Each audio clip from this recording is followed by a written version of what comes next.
اعوذ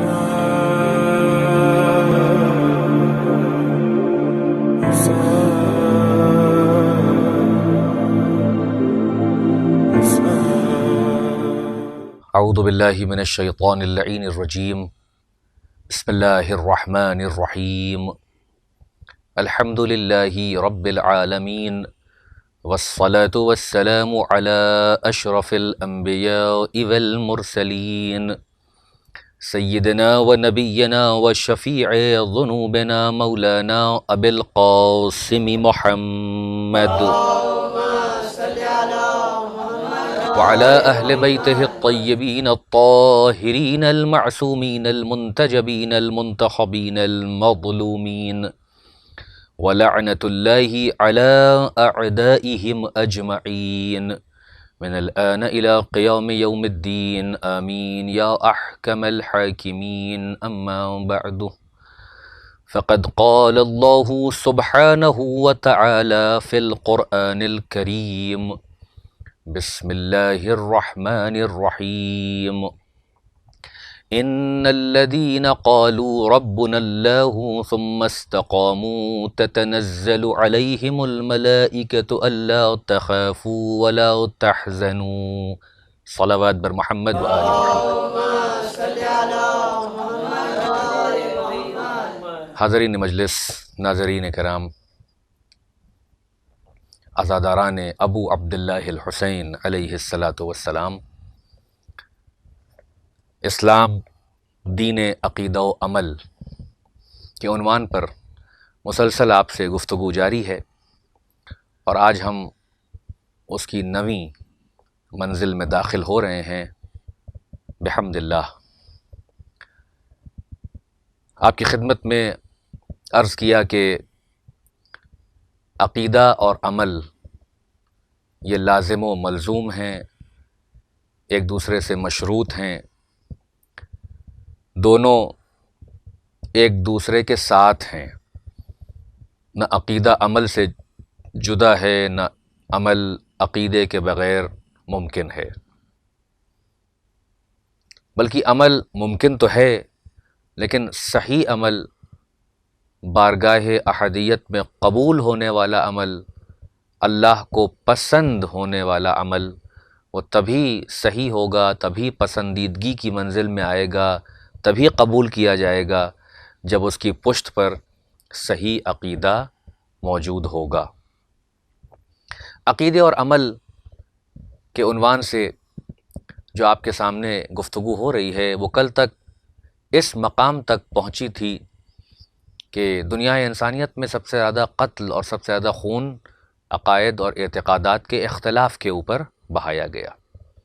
اور آپ کی خدمت میں یہ بات پیش کی گئی کہ عقائد کی جو بنیاد ہے وہ نہ جبر ہے، نہ اکراہ ہے، نہ کمپلژن ہے، نہ اقتدار ہے، نہ ہوس ہے، نہ لالچ ہے، نہ ویسٹڈ انٹرسٹ ہے، بلکہ اعتقادات اور عقائد کی جو بنیاد ہے وہ ہے علم اور عقل۔ یعنی عقیدہ وہی درست ہوگا کہ جو علم کی بنیاد پر ہو، جو عقل کی بنیاد پر ہو اور عقل کو سیٹسفائی کرے۔ آپ کے سامنے یہ بات پیش کی گئی کہ جہاں پر عقل اور علم کو بنیاد نہیں بنایا جاتا بلیفز کا، اعتقادات کا، وہاں پر عقائد کو لاد دیا جاتا ہے، وہاں عقائد کو زبردستی منوایا جاتا ہے، وہاں عقائد کے خلاف اگر کوئی چلا جائے تو اس کی گردن کو کاٹ دیا جاتا ہے، اس کی آواز کو ہمیشہ کے لیے بند کر دیا جاتا ہے، اس سے حق حیات چھین لیا جاتا ہے۔ اور ایسے لوگ کہ جن کے عقائد خراب ہوں، جن کے عقائد غلط سورسز سے لیے گئے ہوں، جن کے عقائد عقل اور علم کی بنیاد پر استوار نہیں ہوئے ہوں، وہ بنیادی ہی نہ ہو علم اور عقل، تو وہاں پر جو اعمال سامنے آتے ہیں وہ بھی کھوکھلے ہوا کرتے ہیں۔ وہ عقیدہ کہ جو وقتی ہو، وہ عقیدہ کہ جو جبر کی بنیاد پر ہو، وہ عقیدہ جو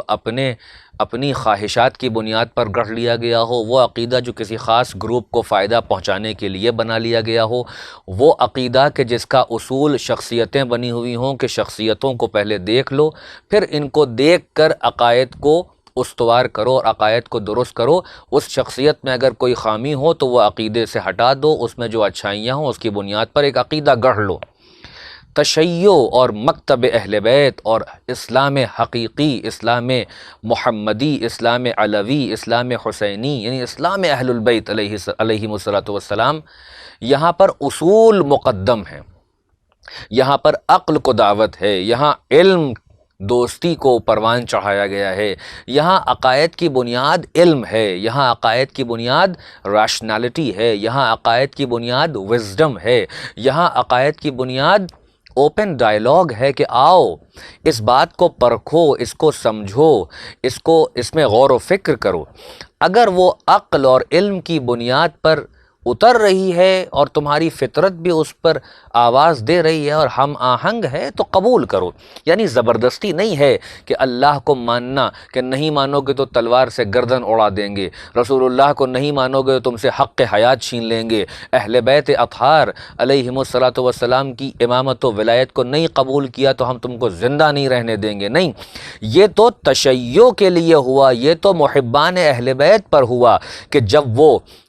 اپنے عقائد پر ڈٹ گئے، انہوں نے ربنا اللہ کہا، محمد الرسول اللہ کہا، علی ولی اللہ کہا، ائمہ معصومین علیہم الصلاۃ والسلام کی ولایت و امامت کا اقرار کر لیا دل و جان سے، تو اب تمام طاقتیں جو ان کے خلاف تھیں وہ ان پر ڈٹ گئیں، کبھی زندانوں میں قید کیا، کبھی ظلم کیا، تشدد کیا، قتل و غارت کیا، گھروں کو جلا دیا، بستیوں کو اجاڑ دیا، گردنوں کو کاٹ دیا۔ یہ سب اس لیے کیا گیا کہ تشیع جو ہے وہ علم اور عقل کی بنیاد پر ہے، اور جہاں ہر کیوں کا جواب دیا جائے، جہاں پر عقل کو دعوت دی جائے، جہاں انسان کو غور و فکر کی دعوت دی جائے، جہاں کوئی اکراہ، کوئی کمپلشن نہ ہو، جہاں فریڈم ہو، جہاں پہ چوائس رکھی گئی ہو، ارادہ ہو، اختیار ہو،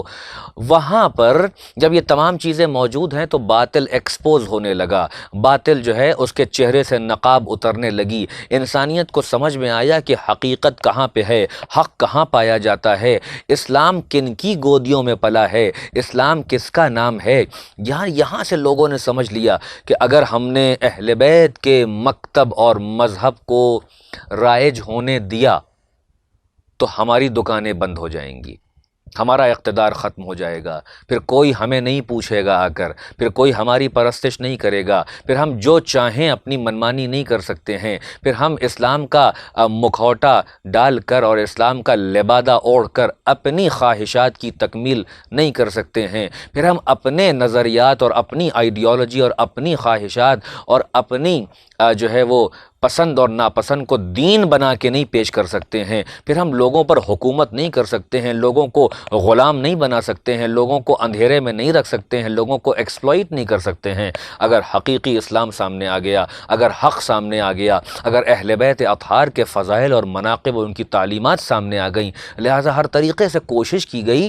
کہ اہل بیت کے شیعوں کو قتل کیا جائے، ان کے چاہنے والوں کو مصیبتوں میں گھیر دیا جائے، ان کے نام کو مٹا دیا جائے، مگر جن کو اللہ باقی رکھنا چاہے، اللہ نے جن کے ذکر کو علو بخشا ہو، اللہ نے جن کے ذکر کو کہہ دیا ہو کہ وَرَفَعْنَاهُ لَكَ ذِكْرَكَ، ہم نے آپ کے ذکر کو بلندی عطا کی ہے۔ جب خدائے بلند، خدائے عظیم، خدائے علی عظیم جب اپنے بندوں کے ذکر کو بلند کرنے پر آ جائے تو کس کی مجال ہے کہ وہ ان کے ذکر کو گھٹا سکے یا کم کر سکے یا ان کی شخصیتوں کو ہٹا سکے۔ یاد رکھیے گا، ایک جملہ آپ کے حوالے کر کے بات کو آگے بڑھا دوں کہ جتنے بھی باطل لوگ ہیں اور طاغوتی طاقتیں ہیں، یہ شخص کو تو قتل کر سکتی ہیں، شخصیت کو نہیں قتل کر سکتی ہیں۔ اس شخصیت کو کہ جو حق میں رچی بسی ہو، ان شخصیتوں کو کہ جن کی متابعت حق کرتا ہو، جن کا اتباع حق کرتا ہو، جن کے پیچھے پیچھے حق چلتا ہو، جو حق کا سمبل ہوں، جو اللہ کے وجود پر مکمل دلیل ہوں، جو اس کے صفات کے آئینے ہوں، جو اس کے لیے اپنی زندگی کو صرف کر دیں، جو اس کے دین کے محافظ ہوں، جو اس کے دین کے پہنچانے والے ہوں، جو بندوں پہ رحیم ہوں اور کریم ہوں، جو بندوں کو غارے،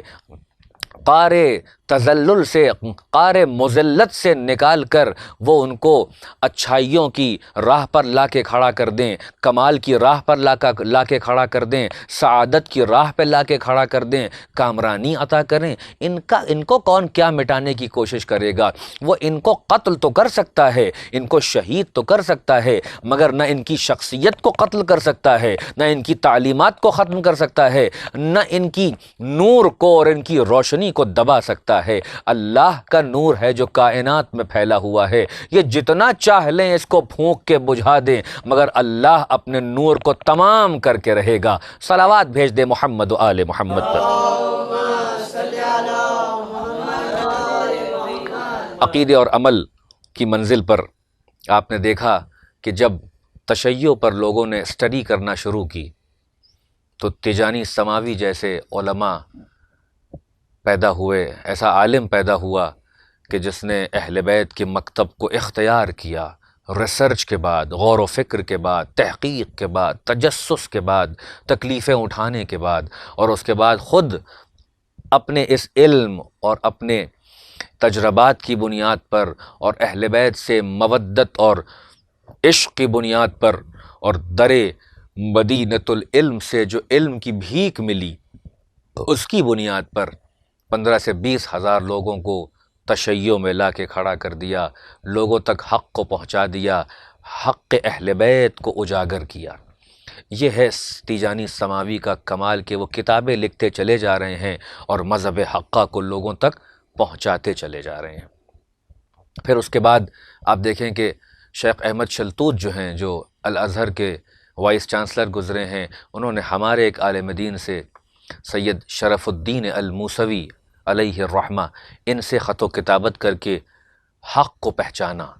جانا کہ مذہب اہل بیت کیا ہے، اس کے اصول کیا ہیں، اس کے فروعات کیا ہیں، اس کی حکمتیں کیا ہیں۔ یہ جو اسلام حقیقی ہے ان کو اس کی معرفت حاصل ہوئی۔ یعنی یہ وہ خط ہے کہ جہاں تک ہر انسان کو آنا ہے، اگر بیریئرز کو ہٹا دیا جائے، پریشانیوں کو دور کر دیا جائے تو مذہب اہل بیت کے علاوہ کوئی مذہب جو ہے وہ ٹک نہیں سکتا ہے، اس لیے کہ کسی کے پاس وہ ریشنل بنیادیں نہیں ہیں، نہ وہ عقل کو سیٹسفائی کر رہے ہیں، نہ وہ علم کو سیٹسفائی کر رہے ہیں، اس لیے کہ انسان لمیٹڈ ہے، اس کی عقل لمیٹڈ ہے، اس کے تجربات لمیٹڈ ہیں، اس کی دنیا لمیٹڈ ہے، اس کا علم نہایت محدود ہے۔ وہ جو بھی آئیڈیالوجی بنائے گا، جو بھی اسکول آف تھاٹ بنائے گا، وہ لمیٹڈ ہوگا، وہ اس کی ذات سے محدود ہوگا، وہ اس کے علاقے سے محدود ہوگا، وہ اس کی عقل سے محدود ہوگا، وہ اس کے تجربات سے محدود ہوگا، وہ آفاقی نہیں ہو سکتا، وہ یونیورسل نہیں ہو سکتا، وہ فطرت سے ہم آہنگ نہیں ہو سکتا۔ یاد رکھیے گا، عقیدہ وہ استوار ہوتا ہے، وہ مضبوط ہوتا ہے جو فطرت سے ہم آہنگ ہو۔ ایک اللہ پر یقین، وحدہ لا شریک پر یقین اور ایمان، یہ فطرت کی آواز ہے۔ کوئی کتنا اپنی مادیت کی یلغار کر کے وجود خدا کا انکار کرے، وہ خود ذلیل ہوتا ہے اور وہ اپنے نہا خانہ دل میں جانتا ہے کہ کوئی ہے اس کائنات کا بنانے والا، کوئی ہے جو ایبسلیوٹ کریٹر ہے، کوئی ہے جو واجب الوجود ہے، کوئی ہے کہ جو ایسا ہے کہ جسے کسی نے نہیں پیدا کیا ہے، وہ سب کا پیدا کرنے والا ہے۔ یہ خوب جانتے ہیں، مگر ظاہر سی بات ہے اگر اس کو مان لیا تو اس کی بھی ماننا پڑے گا، اگر اس کو مان لیا تو اس کے دستور کو ماننا پڑے گا، اس کے بھیجے ہوئے آئین کو ماننا پڑے گا، اس کے بھیجے ہوئے دین کو ماننا پڑے گا، اس کے بھیجے ہوئے رہنماؤں کی بیعت کرنا ہوگا اور ان کی اتباع اور پیروی کرنا ہوگا۔ اور جب یہ سب کرنا پڑے گا تو پھر شیطنت سے دور ہو جانا پڑے گا، گناہوں سے دامن کو بچانا پڑے گا، رنگینی سے اپنے منہ کو موڑ لینا پڑے گا، ظلم و ستم اور گناہ اور شیطنت اور نفس پرستی اور شہوت پرستی سے اپنے کو دور رکھنا ہوگا۔ لہٰذا یہ چاہتے نہیں ہیں کہ ان چیزوں سے دور رہیں، لہٰذا الٹے سیدھے اعتراض کر کے سمجھتے ہیں کہ بہت بڑی بات کہہ دی ہے، مگر یہ جانتے ہیں کہ ایتھیزم جو ہے وہ انسان کی فطرت سے مطابقت نہیں رکھتا ہے، اسی لیے یہ عمل کی دنیا میں جو ہیں وہ بیکار ہو جاتے ہیں، کیونکہ یہ وقتی عقیدہ ہے، یہ چند لوگوں کی اپنے ذہن کی اختراع اور ذہن کی عیاشی ہے، جس کا نام ہے ایتھیزم، یا جس کا نام ہے مادہ یا مادیت پرستی۔ اس کے اندر دوام نہیں ہے، اس کے اندر کشش نہیں ہے، اس کے اندر کوئی ریشنل استقامت نہیں ہے۔ یاد رکھیے گا، وہ عقائد کے جو علم و عقل کی بنیاد پر ہوتے ہیں وہ مستحکم ہوتے ہیں، وہ مستقیم ہوا کرتے ہیں، اور یہی وہ کمال ہے بندوں کا کہ جہاں تک بندوں کو جانا ہے کہ دیکھو جب ربنا اللہ کہہ دیا ہے تو پھر اس پر باقی رہنا، اور ربنا اللہ کہنے سے پہلے یہ سوچ سمجھ لینا کہ کیا کہہ رہے ہو، کس کو مان رہے ہو، اس کو ماننے کا معیار کیا ہے اور اس کو ماننے کا تقاضا کیا ہے۔ ایک صلوات بھیج دے محمد و آل محمد پر۔ یہ ہے وہ خط مستقیم کہ جہاں پر عقل کو دعوت دی جا رہی ہے، جہاں پر انسان کی فطرت سے ہم آہنگی دکھائی جا رہی ہے، اور یہ بتایا جا رہا ہے کہ دیکھو یہ ہے تشیع، یہ ہے حقیقی اسلام، کہ جہاں پر عقائد کی بنیاد علم اور عقل پر رکھی گئی ہے، اور اس کے بعد اب عمل کی بات ہو رہی ہے۔ عزیزان محترم، ہمارے ایک بہت بزرگ عالم دین، تشیع کا امتیاز، جو امام زمانہ عجل اللہ تعالی فرجہ الشریف کی غیبت صغریٰ سے قریب ہیں، حضرت ابن بابویہ شیخ صدوق، یہ وہ ہیں کہ جن کی کتاب ہے علل الشرائع۔ آپ دیکھیے کہ یہاں پر اس دین کی حکمتیں کہ مختلف باب باندھے ہیں کہ فلاں چیز کو فلاں چیز کیوں کہا جاتا ہے، اس کو ایسا کیوں کہا جاتا ہے، یہ کام شریعت میں کیوں کیا جاتا ہے، ایسا کام کرنے کو شریعت نے کیوں کہا، یعنی علتیں بتائی ہیں۔ اچھی خاصی موٹی کتاب ہے، 2 والیوم میں ہے۔ یعنی اس طریقے سے شریعت نے جو ہے، اور جو خاصان خدا ہیں انہوں نے ہر چیز کو واضح کر کے بتایا ہے، ہر چیز کو تفصیل سے بتایا ہے۔ جہاں پر ضرورت نہیں ہے بتانے کی وہاں نہیں بتایا ہے، لیکن جہاں ضرورت سمجھتے ہیں وہاں اس چیز کو اجاگر کیا ہے، اس کی حکمت کو بتایا ہے، اس کی علت کو بتایا ہے، اور جب بھی کسی نے سوال کیا ہے تو اس کو سیٹسفائی کیا ہے۔ اس کے سوال کرنے سے پہلے وہ جانتے تھے کہ اس کے ذہن میں کیا سوال ہے۔ یہ خاصان خدا کی منزل ہے، یہ حجتان الہیہ ہیں، لہٰذا یہ جانتے ہیں کہ کس سے کس طریقے سے بات کرنا ہے، کون کتنی عقل لے کے آیا ہے، کون کتنا تجربہ لے کے آیا ہے۔ تو عزیزان محترم، میں بات کو ایک اگلے رخ پہ لے چلوں کہ آپ نے عقیدے اور عمل پر مسلسل گفتگو سنی، اور ہمارے سننے والوں کو اب یہ واضح ہو گیا کہ جو عقائد کی بنیاد ہے وہ علم اور عقل ہے۔ جہاں پر علم ہوگا، جہاں پر عقل ہوگی، جہاں دعوت فکر ہوگی، جہاں انسان کو آزادی دی جائے کہ اس کو پرکھ کے، سوچ کے، سمجھ کے، تول کے تب ماننا، وہاں پر کوئی جبر و اختیار نہیں ہوگا، وہاں کسی کویسچن کو دبایا نہیں جائے گا، وہاں کسی آواز کو جو ہے وہ گھوٹ نہیں دیا جائے گا، سفوکیٹ نہیں کیا جائے گا، بلکہ کہا جائے گا کہ سوال کرو، کہا جائے گا کہ کویسچن کرو، پوچھو، تاکہ پہچان سکو، جانو، تمہارا حق ہے سوال کرنا، اور آؤ ان لوگوں کے پاس کہ جن کو ہم نے اپنے علم کا خزانہ دار بنایا ہے، جن کے لیے رسول نے کہا کہ انا مدینۃ العلم و علی بابھا، میں علم کا شہر ہوں اور علی اس کا دروازہ ہیں۔ اب جس کو بھی علم چاہیے، من اراد العلم فلیأت الباب، اس کو دروازے سے آنا ہوگا۔ اگر وہ دیواروں سے آئے گا، کمن لگا کے آئے گا، تو وہ خود ڈکلیئر کر رہا ہے کہ وہ ڈاکو ہے، وہ چور ہے، وہ بد کردار ہے، وہ بری نیت سے آ رہا ہے۔ جس کو بھی علم چاہیے اور شہر علم تک آنا ہے، اسے اس دروازے سے گزرنا ہوگا کہ جو باب مدینۃ العلم ہے، یعنی اسے علی تک آنا ہوگا۔ اب اگر وہ امیر المؤمنین تک نہیں آ رہا ہے تو وہ بدقسمت ہے، وہ اپنا نقصان کر رہا ہے، وہ اپنے کو خسارے میں ڈال رہا ہے، وہ علم سے دشمنی کا اظہار کر رہا ہے۔ یاد رکھیے گا، جس نے بھی امیر المؤمنین سے دشمنی کی، جس نے بھی امیر المؤمنین کو اگنور کیا، جس نے بھی امیر المؤمنین کے فضائل سے کنی کاٹی اور آنکھیں پھیر لیں، جس نے بھی امیر المومنین کی ولایت و امامت کو نہیں قبول کیا، اس نے علی کا کوئی نقصان نہیں کیا، اس نے اپنا نقصان کر لیا۔ اس نے ڈکلیئر کر دیا کہ نہ مجھے علم پسند ہے، نہ مجھے جو ہے وہ سخاوت پسند ہے، نہ مجھے تقوی پسند ہے، نہ مجھے کمال پسند ہے، نہ مجھے عروج پسند ہے، بلکہ میں پستیوں کا رہنے والا ہوں، میں ذلتوں میں زندگی گزارنے والا ہوں، میں جہالتوں کا پروردہ ہوں۔ اسی لیے تو یہ علی ابن ابی طالب تک نہیں آ رہا ہے۔ اگر اس کے اندر شوق علم ہوتا، اگر اس کے اندر شرافت ہوتی، اگر یہ کمال کو پسند کر رہا ہوتا، اگر یہ تقوی کی منزل پر ہوتا، اگر یہ دل میں بغض اور حسد اور کینہ نہیں رکھے ہوئے ہوتا، اگر یہ دشمنی کو نہیں پال رہا ہوتا، تو ضرور بالضرور علی ابن ابی طالب کے در تک آتا۔ اور یہاں پر وہی آتے ہیں کہ جن کو علم کی بھوک ہوتی ہے، جو کمال کو پسند کرتے ہیں، جو چاہتے ہیں کہ ایک ایسا رول ماڈل مل جائے جو ہر جہت سے، ہر ڈائمنشن سے کامل ہو اور اکمل ہو۔ لہٰذا ایسے لوگ علی ابن ابی طالب تک چلے آتے ہیں۔ یہ جارج جورداق بلا وجہ امیر المومنین کی تعریف نہیں کر رہا ہے، اس نے امیر المومنین کی ذات اور ان کی کردار پر اسٹڈی کیا ہے، غور کیا ہے کہ یہ کیسا شخص تھا جو اپنے زمانے سے بہت آگے تھا، اتنا آگے تھا کہ جارج جورداق کہتا ہے اے زمانے تیرا کیا بگڑ جاتا اگر تو ہر زمانے میں علی کو بھیج دیتا۔ اب جارج جورداق کو یہ نہیں معلوم تھا کہ اللہ نے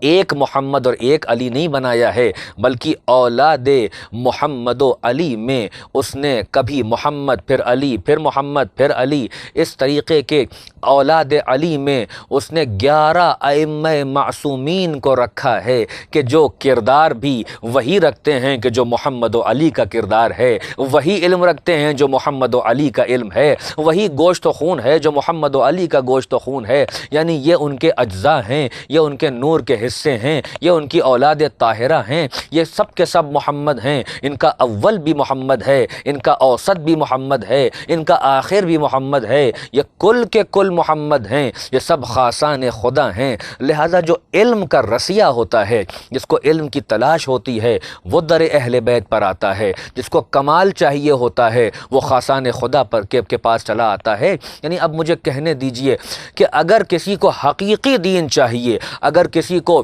عقیدے اور عمل کی صحت کو چاہیے، تو وہ در اہل بیت پر چلا آئے، وہ ان لوگوں کے در پر چلا آئے کہ جنہوں نے اسلام کو پال کر جوان کر دیا ہے، وہ ان لوگوں کے در پہ چلا آئے کہ جہاں وحی کا نزول ہوتا ہے، جہاں پر رسالتیں آئی ہیں، جہاں نبوتیں آئی ہیں، وہ ان کے در پر چلا آئے کہ جو علم الہی کے خزانہ دار ہیں، جو اللہ کے وجود پر بین دلیل ہیں، جو لوگوں کو خدا تک لے جانے کے لیے آئے ہیں، جو آدمی کو انسان بنانے کے لیے آئے ہیں۔ ایک صلوات بھیج دے محمد و آل محمد پر۔ عزیزان محترم، عقیدہ و عمل کی دنیا میں آپ کو دیکھنا پڑے گا کہ یہ جو عقیدہ ہے یہ اس کی بنیاد میں علم ہے کہ نہیں ہے، اس کی بنیاد عقل پر رکھی گئی ہے کہ نہیں رکھی گئی ہے۔ آپ نے دیکھا اس سے پہلے کی مجلسوں میں آپ نے سنا کہ ہم نے آپ کے سامنے مومنین کے صفات بیان کیے۔ کون مومن؟ وہ کہ جو اللہ اور اس کے رسول پر ایمان رکھے اور ثم لم یرتابو کی منزل پہ ہو، یعنی وہ ہٹنے نہ پائے۔ یعنی محمد و آل محمد کے دین پر جو لوگ ہوتے ہیں، پھر وہ اس دین سے دور نہیں ہوتے، پھر وہ اس دین سے بیگانہ نہیں ہوتے ہیں، پھر وہ غفلت کی زندگی نہیں گزارتے ہیں۔ وہ ہوتے ہیں کہ جن کو طول تاریخ میں ان کے عقیدے کی بنیاد پر بہت تشدد میں رکھا گیا، ان پر تشدد کیا، ان پہ ظلم کیا، ان کو قتل کر دیا گیا، بے دردی سے قتل کیا ہے۔ آپ کے سامنے تاریخ موجود ہے، میثم تمار کے ساتھ کیا ہوا، عمار یاسر کے ساتھ کیا ہوا، حجر ابن عدی کے ساتھ کیا ہوا، ساسا ابن سوحان کے ساتھ کیا ہوا، جناب ترماح کے ساتھ کیا ہوا، جناب قیس کے ساتھ کیا ہوا، جناب مسلم ابن عقیل کے ساتھ کیا ہوا، یہ تمام جناب سلیمان ابن سرد خزائی کے ساتھ کیا ہوا، یہ تمام اور بھی جو طول تاریخ میں شیعیان حیدر کرار ہیں، شیعیان اہل بیت اطہار ہیں، ان کو بے دردی سے قتل کیا گیا ان کے عقیدے کی وجہ سے، کیونکہ یہ علی والے تھے، کیونکہ یہ حسین والے تھے، کیونکہ یہ محمد کے خاص تھے اور ان کے باوفا تھے، کیونکہ یہ اپنے عقائد پر ڈٹے ڈرے ہوئے تھے، جب انہوں نے ربنا اللہ کہہ دیا تو ثم استقاموا کے منزل پر تھے کہ پھر کبھی انہوں نے باطل کی طرف رخ نہیں کیا، کبھی اپنے نفس کی طرف جھکے نہیں، نفس امارہ کی غلامی نہیں کی، ہمیشہ اپنے مولا کی اطاعت کی، اپنے مولا کے چشم و ابرو پہ نگاہ رکھی، اپنے مولا کے فرامین کے مطابق زندگی گزاری، اپنے مولا کی مرضی میں ڈھل گئے، رچ گئے، بس گئے، اپنے کو ان کے سپرد کر دیا، چاہے کتنی طاقتیں آ جائیں مگر انہیں کوئی ہلا نہ پایا۔ یہ ہیں وہ مومن۔ قرآن کہہ رہا ہے کہ انما المؤمنون الذین آمنوا باللہ ورسولہ، بس اور بس مومن وہ ہے کہ جو اللہ اور اس کے رسول پر ایمان رکھے، ثم لم یرتابوا، پھر وہ کبھی بھی شک میں نہ آنے پائے، کسی بھی اینگل سے، کسی بھی حکم پر، کسی بھی امر پر، کسی بھی بات پر اس کے دل میں کوئی کجی، کوئی شک، کوئی ریب، کوئی ٹیڑھ نہ آنے پائے۔ عزیزان محترم، ایسے اگر مومنین ہو جائیں تو یاد رکھیے گا پھر انقلاب آ جائے، پھر حضرت حجت کا ظہور ہو جائے۔ میں ایسے ہی یہ بات نہیں کہہ رہا ہوں، میں ایک واقعے سے اس کو مستند کرتا ہوں۔ امام جعفر صادق علیہ السلام کے زمانے میں خراسان سے ایک جماعت آئی مومنین کی، وہ مولا کے پاس آئے اور کہنے لگے کہ مولا، ہم آپ کے چاہنے والے ہیں، ہم آپ کے شیعہ ہیں، ہم آپ پر جان کو قربان کرنے والے ہیں، اور ہم جیسے ہزاروں کی تعداد میں وہاں موجود ہیں، بنو عباس کا ظلم بڑھتا چلا جا رہا ہے، مولا آپ اجازت دیں۔ مولا نے پوچھا کہ چاہتے کیا ہو؟ کہنے لگے کہ ہم چاہتے ہیں کہ آپ بس اشارہ کریں تو ہم ان کے خلاف کھڑے ہو جائیں اور ان کے خلاف تلواریں نکال لیں اور ان کو پسپا کر دیں۔ مولا نے کہا کہ اچھا یہ ارادہ ہے، کتنے لوگ ہیں تمہارے پاس ایسے؟ کہنے لگے کہ مولا ہم جیسے ہزاروں موجود ہیں، کثیر لشکر موجود ہے۔ مولا ان سے باتیں کر رہے ہیں، پھر مولا ان کو ساتھ لے کے، روایت کا حصہ ہے کہ تنور کے پاس آئے جس میں آگ روشن تھی۔ مولا نے کہا کہ اس میں کود جاؤ۔ اب دیکھیے آپ، عقیدہ اور عمل، جب امام معصوم مانا ہے، ان کی محبت کا اقرار کیا ہے، ان کو حجت الہی مانا ہے، ان کو عقل کل مانا ہے، تمام کمالات سے متصف مانا ہے، انسان ہائے کامل مانا ہے، اور ان کی اطاعت اور اتباع کو واجب مانا ہے، تو پھر اب تعامل کیسا؟ روایت کہتی ہے کہ ٹھہر گئے، سکتہ طاری ہو گیا، کہا مولا ارے ہم جل جائیں گے، بھن جائیں گے، یہ تنور ہے، آگ روشن ہے، دہکتی ہوئی آگ ہے، آپ کہہ رہے ہیں کود جاؤ؟ مولا مسکرائے، واپس اپنی جگہ پہ آئے، پھر کچھ بات چیت شروع کی کہ اتنے میں ایک غلام امام جعفر صادق علیہ السلام اندر آیا۔ جیسے ہی امام پر نگاہ پڑی، السلام علیکہ یا امین اللہ، السلام علیکہ یا حجت اللہ، امام کو سلام کیا۔ امام نے کہا کہ ہارون کود جاؤ تنور میں۔ سنا ہو واقعہ آپ کا، لیکن دیکھیے موضوع سے مربوط ہے۔ نہ یہ پوچھا کہ مولا ارے یہ کیا، ابھی تو آیا ہوں، تھوڑی دیر بیٹھ تو لینے دیجئے، نہ اف نہ بٹ، ثم استقاموا کی منزل ہے، ثم لم یرتابوا کی منزل ہے۔ حکم امام، کود گئے، کھٹ سے تنور کے اندر چلے گئے۔ امام نے ایک کام اور کیا کہ جو ان کے لیے اور مصیبت ہو گئی، ابھی تو یہ آ کے کود گئے، امام نے جا کے تنور کے اوپر ڈھکن بھی رکھ دیا۔ اب آ کے بیٹھ گئے، اچھا بتاؤ پھر خراسان کا کیا حال ہے، اور فلاں شخص کے بارے میں کیا آج کل کر رہا ہے وہ، اور فلاں شخص کیسا ہے، اور وہاں کے موسم کیسا ہے، اور کیا سیاست چل رہی ہے، اور کیا ہو رہا ہے، مختلف باتیں ہیں۔ اب یہ روایت کے جملے نہیں ہیں مگر تاثرات آپ کو دے سکتا ہوں کہ بار بار تنور کی طرف دیکھ رہے ہیں، بار بار نگاہیں ادھر ہیں، ذہن میں وہ وہی ہے کہ اندر اس کا کیا حال ہوا ہوگا، وہ تو مر گیا ہوگا، جل گیا ہوگا، بھسم ہو گیا ہوگا، ختم ہو گیا ہوگا، دل نہیں لگ رہا ہے، گفتگو ہو رہی ہے، مولا کی بات نہیں سن رہے ہیں، بار بار ادھر نگاہ اٹھا کے دیکھ رہے ہیں، کہہ نہیں پا رہے ہیں۔ جب امام نے آزما لیا اور جب ان کے تجسس جو ہے وہ انتہا پر آ گیا، تو اب کہا کہ آؤ ہمارے ساتھ۔ اب جو تنور کا ڈھکن ہٹایا تو جیسے خلیل کے لیے آگ گلزار ہو گئی تھی، ویسے ہی غلام امام کے لیے آگ گلزار ہو گئی تھی۔ ہارون اطمینان سے بیٹھے ہوئے ذکر الہی میں مشغول تھے۔ یعنی آپ نے دیکھا وہ خلیل کی منزل ہے، وہ خلیل خدا ہیں کہ جن کے لیے اللہ نے آگ کو سلامتی قرار بنا دیا تھا، خلیل کے لیے آگ کو گلزار اور ٹھنڈا کر دیا تھا۔ یہ عبد امام کی منزل ہے، یہ غلام امام کی منزل ہے، یہ محب اہل بیت کی منزل ہے، یہ حقیقی شیعہ محمد و آل محمد کی منزل ہے کہ ادھر خلیل کے لیے آگ گلزار ہوئی، ادھر غلام کے لیے آگ کو گلزار کر دیا گیا۔ ایک صلوات بھیج دے محمد و آل محمد پر۔ یعنی آپ دیکھیے کہ جب امام کو مان لیا کہ یہ حجت الہی ہے، یہ لمحے بھر کے لیے بھی، نینو سیکنڈ کے لیے بھی یہ ظلم نہیں کر سکتے، نینو سیکنڈ کے لیے بھی یہ کوئی غلط بات نہیں کہہ سکتے، نینو سیکنڈ کے لیے یہ مرضی الہی کے خلاف نہیں جاتے، نہ کسی گناہ میں مبتلا ہوتے ہیں۔ یہ وہ ہیں کہ جو لوگوں کو گناہوں سے بچاتے ہیں، یہ وہ ہیں کہ جو انسانیت کے درد کو دور کرتے ہیں، یہ وہ ہیں کہ جو دلوں کو جوڑ دیتے ہیں، یہ وہ ہیں کہ جو دلوں میں علم کی آبیاری کرتے ہیں، یہ وہ ہیں کہ جو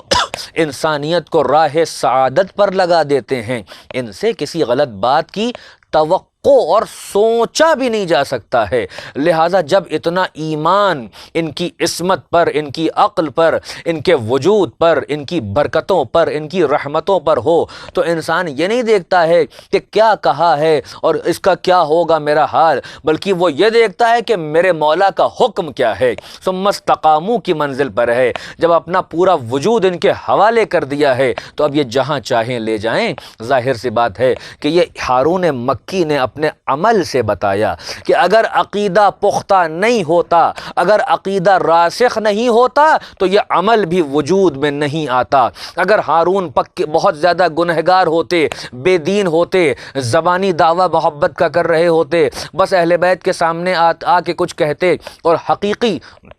دنیا میں اس کو نہیں اپلائی کرتے، اہل بیت کی اطاعت سے دور ہوتے، اتباع کی منزل سے کوسوں دور ہوتے، تو ان میں یہ ہمت، یہ جرأت پیدا ہی نہیں ہو سکتی تھی کہ ادھر امام نے کہا ادھر وہ فوراً کود گئے۔ یہ اس لیے ہوا کہ ادھر عقائد اتنے پختہ ہیں، ادھر عمل کی عمارت بلند سے بلند تر نظر ہوتی دکھائی دیتی ہے۔ ایک صلوات بھیج دیں محمد و آل محمد پر۔ ہم نے اور آپ نے دیکھا کہ یہ عقیدے اور عمل کی منزل ہے۔ امام نے اپنے اس امر سے، اپنے اس واقعے سے ان کو سمجھا دیا اور پھر ایک جملہ کہا کہ کیا اس جیسا تمہارے پاس کوئی ہے؟ کہا کہ نہیں امام، ایسا تو کوئی نہیں ہے۔ امام نے کہا کہ اے کاش کہ ہمیں اس جیسے کچھ مل جاتے تو پھر ہم وہ کر کے دکھاتے کہ جس کی اس وقت ضرورت ہے، مگر یاد رہے کہ ہمارے پاس اس جیسے نہیں ہیں۔ اے کاش کہ ہم میں وہ طاقت پیدا ہو، ہم میں وہ استقامت پیدا ہو، ہم میں وہ عقیدے کی پختگی پیدا ہو کہ ہم آنے والے حجت کے لیے اپنے کو تیار کر سکیں۔ میں یہاں پہ رک کے ایک جملہ ضرور کہوں گا اور پھر باب مصائب میں آ جاؤں کہ بعض افراد یہ اعتراض کرتے ہوئے نظر آتے ہیں کہ محرم الحرام ہے، غم کا مہینہ ہے، عزا کا مہینہ ہے، بکا کا مہینہ ہے، اس میں یہ آپ تزکیہ نفس اور تربیت نفس اور دین اور شریعت اور اہل بیت کی سیرت اور ان کی تعلیمات کو کیوں بیان کرتے ہیں؟ یہ کیوں کہتے ہیں کہ محرم جو ہے وہ کردار سازی کا مہینہ ہے، محرم جو ہے وہ استقامت حاصل کرنے کا مہینہ ہے، محرم جو ہے وہ انقلاب برپا کرنے کا مہینہ ہے اپنے اندر اور دنیا کے اندر، محرم جو ہے وہ باطل کے خلاف اٹھ کھڑے ہونے کا مہینہ ہے، محرم جو ہے وہ سیرت اہل بیت پر عمل پیرا ہونے کا مہینہ ہے۔ یہ ایسی بات کیوں کرتے ہیں؟ آپ کو رلانا چاہیے، آپ کو فضائل اہل بیت سنانا چاہیے، آپ کو بکا اور زاری میں مبتلا ہونا چاہیے، یہ باتیں تو سال بھر بھی ہو سکتی ہیں۔ میں بہت ادب سے یہ بات کہوں گا کہ بے شک سال بھر ہونی چاہیے، اور محرم میں جب ہم عزائے حسینی میں داخل ہوتے ہیں تو یاد رہے کہ اگر تزکیہ نفس نہیں کیا ہے، اگر گناہوں سے بہت آلودہ نفس ہے، اگر عقیدے اور عمل میں بہت خلا پایا جاتا ہے، بہت دوری پائی جاتی ہے، تو پھر ہم امام حسین پر اس طریقے سے نہیں رو پائیں گے جو حق گریہ ہے، پھر ہم عزاداری میں اس طریقے سے انوالو نہیں ہو پائیں گے کہ ریاکاری سے بچ سکیں، کہ شو آف سے بچ سکیں، دکھاوے سے بچ سکیں۔ ہم مادر حسین کو پھر وہ پرسہ نہیں دے پائیں گے کہ جو پرسہ دینے کا حق ہے۔ بے شک حسین پر رونا عبادت ہے، بے شک حسین پر رونے سے تمام گناہ دھل جاتے ہیں، بے شک یہ مودت قربہ کا تقاضا ہے، یہ اجر رسالت ہے کہ مجلسوں کو برپا کیا جائے، ذکر محمد و آل محمد ہو، فضائل کے سائے میں شریعت کی وادی سے گزارا جائے، مناقب سنا سنا کے دلوں کو جو ہے وہ نرم کیا جائے اور دلوں کو اہل بیت تک لایا جائے۔ مگر جو اہل بیت کا محب ہے وہ تعلیمات اہل بیت سے گھبراتا نہیں ہے، وہ فضائل بھی سنتا ہے اور اہل بیت کی تعلیمات پر عمل بھی کرتا ہے، وہ اہل بیت کو انسانہائے کامل بھی مانتا ہے، وہ تمام صفات کا مالک بھی مانتا ہے، وہ اللہ کی ولایت کا حامل بھی مانتا ہے، وہ ان کو معجز نما بھی مانتا ہے، وہ ان کی اپنی عقیدتوں کو ان کے حوالے بھی کرتا ہے، وہ ان کے علاوہ کسی غیر کی طرف نگاہ نہیں کرتا ہے، مگر ان کے ساتھ ان کی بھی ماننے کی کوشش کرتا ہے۔ یاد رکھیے گا، عزائے حسینی میں جب ہم داخل ہو رہے ہیں اور ہم محرم کے ایام گزر رہے ہیں تو بے شک ہمیں حسین پر اس طریقے سے رونا چاہیے کہ جیسے اپنے جوان پر، بلکہ کہا گیا ہے کہ جیسے ایک ماں اپنے کڑیل جوان پر روتی ہے اس طریقے سے حسین پر رو۔ ہاں، یہ آنکھیں پیدا ہی ہوئی ہیں حسین پر رونے کے لیے، مگر ان آنکھوں کا گریہ تب پرخلوص ہو جائے گا اور واقعاً ہم حقیقی طور پر روئیں گے جب ہم پاکیزہ زندگی گزار کے حسین پر روئیں گے، جب ہم شریعت پر عمل کر کے حسین پر روئیں گے، جب ہم دین میں استقامت دکھا کر حسین پر روئیں گے۔ حسین یہ نہیں چاہتے ہیں کہ فقط 2 مہینے کی عادت بنا لو، نہیں، عزاداری عظیم عبادت کا نام ہے، یہ آنسو، یہ گریہ، یہ عبادت ہے، یہ عزادار کی ایک ایک تسبیح، ایک ایک سانس یہ تسبیح کے برابر ہے، یہ اہل بیت پر ہائے حسین کہنا، یہ سینے پہ ماتم کرنا، یہ زنجیر و قمع اور جو مراسم عزا ہیں، یہ ماتم، یہ تابوت کا اٹھانا، یہ تعزیہ اٹھانا، یہ شبیہ ذوالجناح کا بنانا، یہ جتنے بھی مراسم عزا ہیں، یہ تبرکات عزا ہیں، یہ سب دلوں کے تقوی کا باعث ہوتے ہیں، دلوں میں انقلاب پیدا کرتے ہیں۔ ہر ایک ان میں سے ہمیں میسج دے رہا ہے کہ آؤ کربلا کی طرف، وہ کربلا کہ جہاں عقیدوں کو عطا کیا گیا، جہاں عمل کو سدھار کے بتایا گیا کہ دیکھو اگر عمل کرنا ہے تو کربلا والوں سے سیکھو۔ تمہارے عمل کو سدھارا ہے کربلا والوں نے۔ ایک طرف وہ تھے کہ جو کلمہ تو پڑھ رہے تھے مگر عمل میں بھی بیکار تھے اور عقیدے میں بھی باطل تھے، حسینیوں نے اور حسین کے لشکر نے بتایا کہ آؤ ہم تمہارے عمل کو سدھاریں گے، ہم تمہارے عقیدوں کو سدھاریں گے۔ دیکھو ہم کو دیکھو کس طریقے سے اطاعت مولا کی جاتی ہے، دیکھو کس طریقے سے اپنی جان کو امام پر نچھاور کیا جاتا ہے، دیکھو کس طریقے سے تیروں کی میہ میں اور تیروں کے سیلاب میں نماز پڑھی جاتی ہے۔ ہاں، حسین ابن علی نماز پڑھ رہے ہیں، صحابی اصحاب حسین انصار حسین ان کے پیچھے کھڑے ہیں، مگر سعید و زہیر آگے کھڑے ہیں کہ اس وقت نماز پیچھے نہیں پڑھنا ہے بلکہ آقا کو نماز پڑھوانا ہے۔ ہاں، کوئی تیر ایسا نہیں ہے کہ جو خطا کر کے آقا کو لگ جائے۔ ارے سینہ ہے کس لیے؟ یہ حسین کے لیے ہے۔ تو کیا یہ میسج نہیں نہیں ہے محرم کا، کیا اس میسج سے منہ پھیر لیا جائے؟ نہیں، رویا بھی جائے، کثرت سے ماتم کیا جائے، کثرت سے مجلسیں برپا کی جائیں، ہاں حسین کی سیرت کو بیان کیا جائے، حسین کے فضائل کو بیان کیا جائے، کربلا کے انقلاب کو بیان کیا جائے، ہاں حسین کے سائے میں، ذکر محمد و آل محمد کے سائے میں، فضائل کے سائے میں عقائد کو درست کیا جائے، اعمال کی صحت پر کام کیا جائے، احکامات کو عام کیا جائے، لوگوں کے اندر حب دین کو پیدا کیا جائے، اس دین کی محبت جو حسین کا پروردہ ہے، اس دین کی محبت جس کو حسین نے باقی رکھا ہے، اس دین کی محبت جس کو حسین نے پروان چڑھایا ہے، اس دین کی محبت جس کو حسین نے امان عطا کی ہے، جس کو حسین نے بچایا ہے، جس کو حسین کے ساتھیوں نے اپنا خون دے کے بچایا ہے۔ ہاں عزاداروں، اس لیے محرم یہ نفس کی تربیت کا مہینہ ہے، یہ حسینی بننے کا مہینہ ہے، یہ آقا کے حوالے اپنے وجود کو کر دینے کا مہینہ ہے، یہ آقا سے یہ عہد کرنے کا مہینہ ہے کہ آقا ہم آپ کو کبھی چھوڑ کے تصور نہیں کر سکتے ہیں۔ ارے ہم کتنے گنہگار کیوں نہ ہو، ہم سے لغزشیں ہوتی ہیں، ہم سے گناہ ہوتے ہیں، مگر مولا یہ دل ہم نے آپ کو دے دیا ہے، اس دل میں بس آپ کی محبت ہے، ہم نے دین آپ سے لیا ہے، شریعت آپ سے لی ہے، اصول آپ سے لیے ہیں، عقیدے آپ سے لیے ہیں، عمل کی صحت آپ کی محبت پر ہے، ہم آپ کی محبت میں عمل کرتے ہیں، ہم آپ کی محبت میں نماز پڑھتے ہیں، ہم آپ کی محبت میں روزہ رکھتے ہیں، آپ کو پسند ہے نماز اس لیے پڑھتے ہیں، آپ کو پسند ہے روزہ اس لیے رکھتے ہیں، آپ نے کہا ہے بیواؤں کی جو ہے وہ کفالت کرو، آپ نے کہا ہے یتیموں کے سر پہ ہاتھ رکھو، آپ نے کہا ہے کہ سماج سے برائیوں کو دور کرو، ارے آپ نے پسند کیا ہے کہ بہترین انسان بنو۔ ہاں آقا، ہم اسی لیے غم کرتے ہیں اور روتے ہیں آقا کہ آپ کی مصیبت جیسی کسی کی مصیبت نہیں ہے، ارے آپ کے جیسا دن کسی کا دن نہیں ہے۔ ہاں عزاداروں، یہ جو ایام گزر رہے ہیں، حرم حسین زندان کوفہ میں ہے، ارے حرم اہل بیت کوفہ میں ہے، سخت اذیت اور مصیبت اور مصائب میں ہیں۔ ہاں عزاداروں، ایک واقعہ سنا کے زحمت کو تمام کروں۔ ارے اسی زندان کوفہ کے ساتھ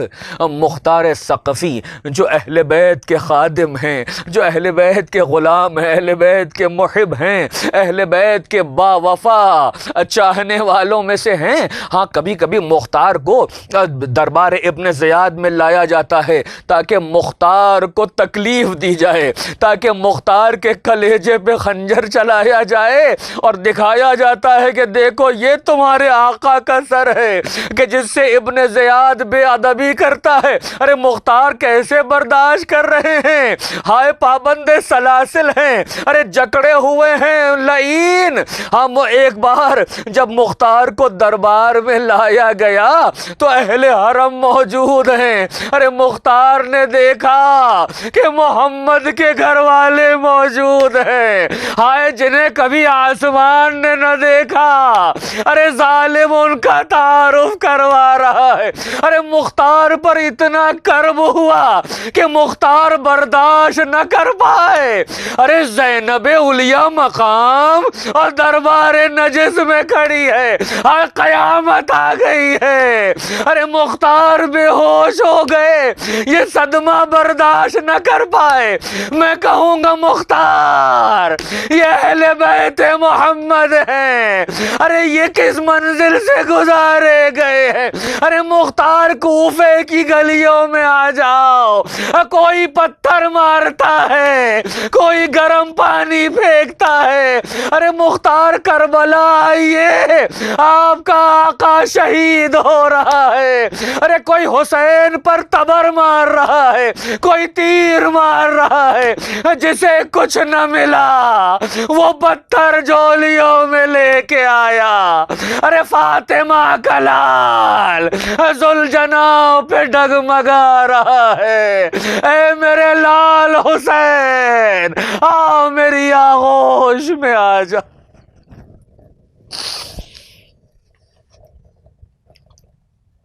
فَسَيَعْلَمُ الَّذِينَ ظَلَمُوا أَيَّ مُنْقَلَبٍ يَنْقَلِبُونَ إِنَّا لِلَّهِ وَإِنَّا إِلَيْهِ رَاجِعُونَ۔ ماتم حسین.